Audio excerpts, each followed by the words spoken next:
Hello everyone, welcome to this week's Mathcast podcast. Today we are joined by Karam from Year 9 who will join us to discuss big numbers. Without further ado, let's get started.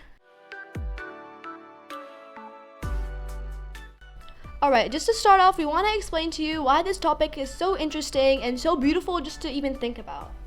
So when we think about numbers, we always want to write down the biggest number and think about the biggest number. But the actual reality is there is no biggest number. Because you can always keep adding 1 to a number and it gets bigger and bigger because the reality is numbers are infinite. And today we'll be discussing some numbers which are not infinite, but a few massive numbers that have had some practical use. So we're going to start off with a Googol. So a Googol is 10 to the power of 100. So a 1 followed by 100 zeros. And it's actually spelled Googol. And you might be thinking that sounds oddly familiar to Google, the search engine. So when the founders of Google were looking for a name for their website, they wanted something that would suggest the vast amount of information that it could provide. They chose Google, but they accidentally misspelt it to the way we know it today. Even though we see a million and a billion as a large numbers, there are 10 over 94 millions in a Googol, which just allows us to see how much larger it really is compared to these numbers. So while this is an unimaginably large number, there's still an infinite set of numbers larger than it, one being a Googolplex. So a Googolplex is 10 to the power of a Googol. So 10 to the power of 10 to the power of 100. Or just 1 followed by a Google number of zeros. So if you had a universe Googolplex meters across, and you traveled a certain amount of meters, you would start seeing copies of yourself. That's how crazy this number is. Next up, we have a pretty big jump. We have Graham's number. So Graham's number is a really big number. It's the biggest number that has actually been used constructively at the time and arose as an upper bound on the answer of a problem in the mathematical field of Ramsey theory.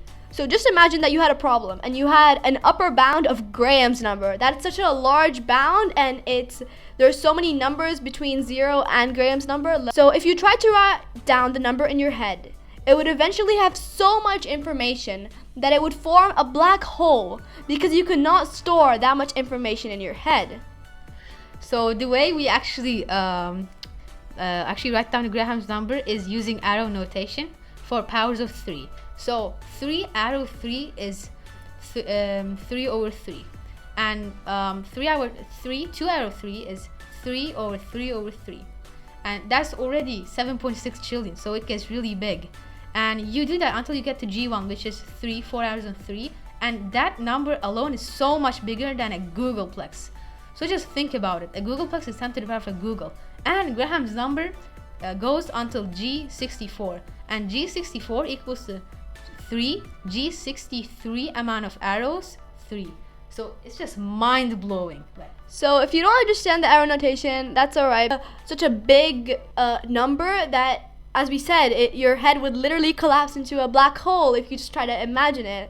So just for simplification, an arrow represents the power of. So if you have 3, arrow 3, that would mean 3 to the power of 3, which is just 9. And that's just how we know it as today. And the G1 was 3 with 4 arrows, 3, which is already a huge number. And G2 would be made by doing 3 with a G1 number of arrows, 3, and so on until you get G264, which is Graham's number. And we still do not actually know the actual number, but we know that its last digit is 7, which is right now not that useful because we don't even know the number and we only know the last digit. So the last number we're going to talk about is 3, and this is an absolutely super massive big number. It even beats Graham's number. So we're trying to just get so much bigger each step. So we started by a Googol, then a Googolplex, which is 10 to the power of a Googol, and then Graham's number, which the first digit in the sequence, G1, is already bigger than a Googol. And then we have 3, which is bigger than all of them. So just a comparison to Graham's number. If you had the Graham number of people and split 3 equally, all of their heads would collapse into a black hole.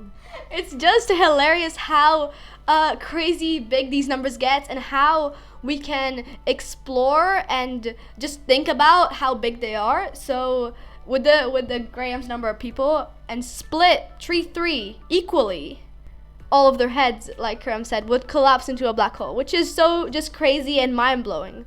So it actually comes from a game of trees. But it's pretty complicated to discuss. But simply you're trying to create a forest with seeds, and to make the trees you use the seeds. And the game ends when a tree is contained. When it's just contained by a tree before it. So tree 3 is the longest game you could play without the forest dying. So that is just a simplification, obviously, of what tree 3 is, since it is pretty complicated to discuss on a podcast and would obviously need some visuals or something to guide you along the right path. But we have tried to discuss it as best as possible. So that will be all for this podcast. Thank you so much for watching, and we hope you enjoy.